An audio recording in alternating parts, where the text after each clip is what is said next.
ప్రకాశం జిల్లాలో తాజా పరిస్థితి ఇది.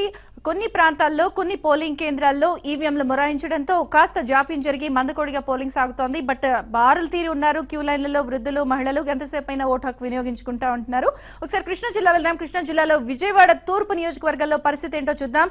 ఇప్పటికీ అక్కడ మహిళలు పెద్ద ఎత్తున క్యూ లైన్లలో నిల్చుని తమ ఓటు హక్కు వినియోగించుకునేందుకు ప్రయత్నిస్తున్నారు.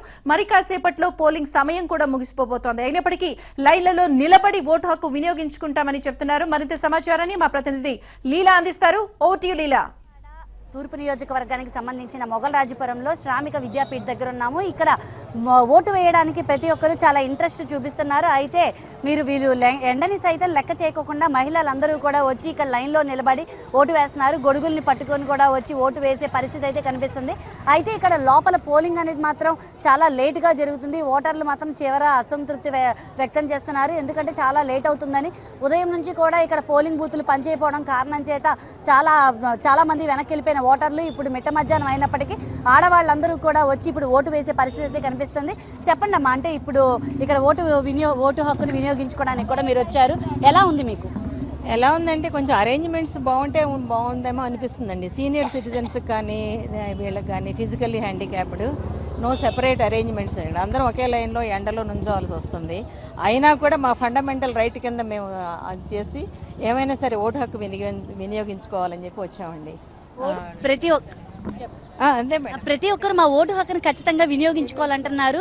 ఎందుకంటే ఎట్టి పరిస్థితుల్లో ఓటు హక్కును మాత్రం వదులుకోమంటున్నారు. వీరైతే గొడుగును కూడా వేసుకొని వచ్చారు. చెప్పండి మేడం, అంటే మీరు ఈరోజు గొడుగేసుకొని మరీ వచ్చి ఎండలో ఓటు వేస్తున్నారు. ఎందుకని ఇంత స్పెషల్ ఇంట్రెస్ట్ చూపిస్తున్నారు? అదేనండి, 5 ఏళ్లలో ఒక్కసారి వచ్చే మా ప్రతి సామాన్యుడికి వచ్చే అవకాశం కాబట్టి తప్పకుండా సద్వినియోగం చేసుకోవాలి. కాబట్టి ఓటు హక్కు ఎట్లయినా ఫండమెంటల్ రైట్ అండి. అది ఎవరైనా వినియోగించుకోవాలి. కాబట్టి ఎంత ఎండైనా సైతం లైన్ల నుంచొని ఓటు వేసి వెళ్తాము. మీరు చెప్పండి మేడం, అంటే ఇంత ఎండలో చెమటలు కక్కుతూ అంటే ఇక్కడ మీకు సరైన ఫెసిలిటీస్ కూడా లేవు. కనీసం ఒక షామియానా కానీ ఒక టెంట్ కానీ వచ్చే ఎవరైతే ఉన్నారో ఓటర్లకి సరైన ఫెసిలిటీస్ ఏమీ లేవు. కనీసం వాటర్ కూడా లేదు ఇక్కడ. అయినా కూడా ఎండలో నించొని ఓటు వేయడానికి మీరు నించున్నారు. మీకు ఎలా అనిపిస్తుంది? తిరుపతిలో వెంకటేశ్వర స్వామి కోసం కూడా ఇలానే వెయిట్ చేస్తాము. మాకు అలాంటి దేవుడు కావాలని చెప్పేసి మేము ఇలా నుంచోవడం జరుగుతుంది. మాకు అలాంటి నాయకుడు కావాలి. ఆయనే బాగా చూసుకోగలడు. నేను ఎవరనేది చెప్పను, ఆయనే రావాలని కోరుకుంటున్నాం. ఆయన కోసం ఎంత ఎండ కాదు, ఇంకా ఎక్కువ ఎండ ఉన్నా కూడా మేము ఇలానే నుంచొని ఉంటాం. ఓకేనండి, అంటే సరైన నాయకుడిని ఎంచుకోవడం కోసం మేము ఎంత కష్టమైనా పడతామని అయితే మాత్రం ఈ మహిళలు చెప్తున్నారు.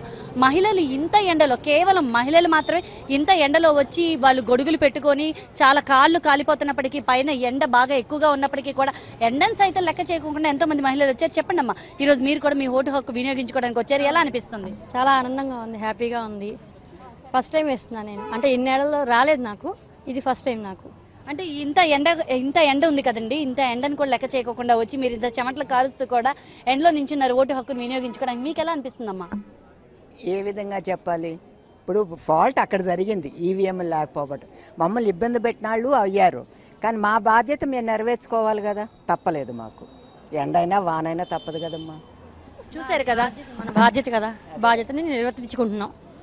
ఓటు హక్కు అనేది మా బాధ్యత కాబట్టి మేము ఖచ్చితంగా మా ఓటు హక్కుని వినియోగించుకోవాలి. కాబట్టి అది మా రైట్. కాబట్టి ఖచ్చితంగా ఎండని సైతం మేము లెక్క చేయకోకుండా వచ్చి మేము ఓటు వేసుకుంటాం. కెమెరా పర్సన్ సుబానితో లీలా, ఏబిఎన్ ఆంధ్రజ్యోతి, విజయవాడ.